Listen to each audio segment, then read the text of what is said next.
UK Pro Bs once again. Remember, subscribe. And we've seen David Avanesyan defeat Josh Kelly. And I'm delighted to be joined by OD himself and Chris Kongo. All right, Chris, what did you make of the result? David Avanesyan victorious. He done what he had to do, and we all know what kind of fighting style he has. He's gonna be relentless. So you need to come with the same. You need to come with the same sort of stamina that he has. You know. So we all see the first 3 rounds. Josh Kelly had this super sharp jab, super sharp counters, but then he's throwing too many singles. He's getting countered on the way out, and there's no combinations. And there was times when it got later in the fight, he started staying and wanting to fight with David, which is a myth, you know? You shouldn't be doing that. So, yeah, I think Adam Booth was right to stop the fight. He was getting hurt. He was getting hit with some big shots in the 6th round. From the 5th round, the jab wasn't the same. It wasn't as sharp.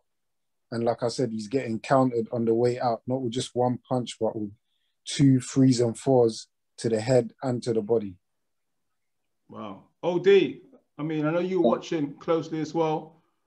What did you make of the stoppage? The towel being thrown in, sorry. Fight.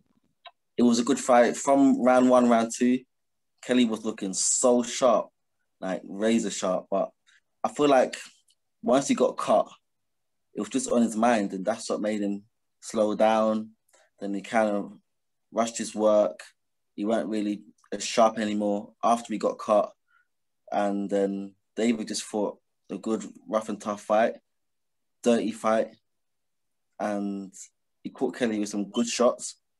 And Kelly, he just wasn't the same fighter from about round 4. He just wasn't the fighter. So it was only like a matter of time until the stoppage came, and it came in round 6. Yeah. Can we say that experience would have helped that crisis moment early on in the fight? I don't know. Probably. It's just one of those things you just don't know. What could Josh Kelly have done? David had David's engine was just second to none. Relentless, throwing shots relentlessly. Maybe experience would have been a factor. If Kelly had had a few hard fights in the past, maybe he would have had it in him to know that at times he has to switch it up and not be sharp, but only throwing 1 shot. But to know that he's got to be a bit rough sometimes to throw 3, 4, 5 shots, combinations. So maybe experience was a factor, but I don't know. What would you say? What would you say, Chris, about that? Would you say that Josh Kelly kind of, should have kind of tried to, double up his work a bit more with the shots, and also kind of stay out of harm's way, keep the hands up a bit higher? What would you say he should have done differently? 100%. I believe he should have, like I said, working combinations. He's throwing single jabs. I didn't see him once. Tell me once where he threw a double jab or a triple jab, or maybe even a slow down jab, a jab to the body, go down to the body. You know, the guy, his hands is up like this. Yeah, he's way open to the body. You know, as a fighter, I could see that from when the bell went. He's open to the body. He's coming forward. He's not moving his head. Tell me once when Josh Kelly threw a feint in there. He didn't throw no feints, you know. Didn't throw no combination punches. He just pot shotting and moving. And as he's moving, his hands are low. He's getting caught on the way out. So that's what happened there. And what he should have done, he should have continued to stick to his boxing. When Avanesyan gets close, tie him up, turn him and move. Simple basics. This is basic stuff, you know? So what can I say?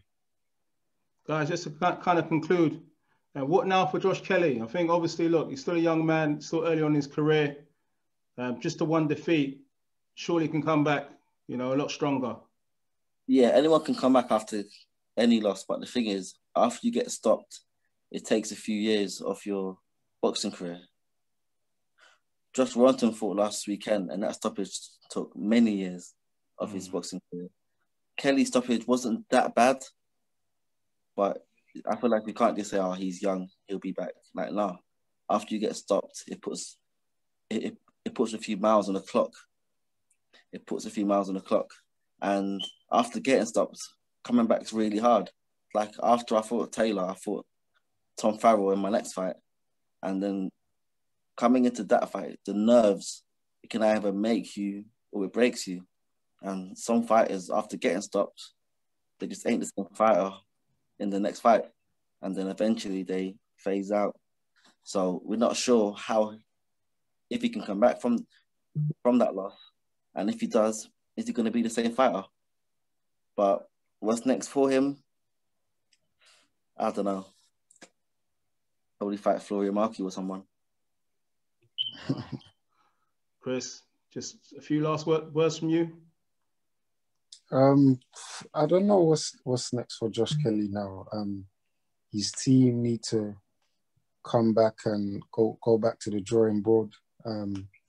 Maybe they should fight someone back in the British rankings, maybe top 10 or top 20, and then go from there, man. But yeah, he tried his luck, and now he's just got to come back and do his thing.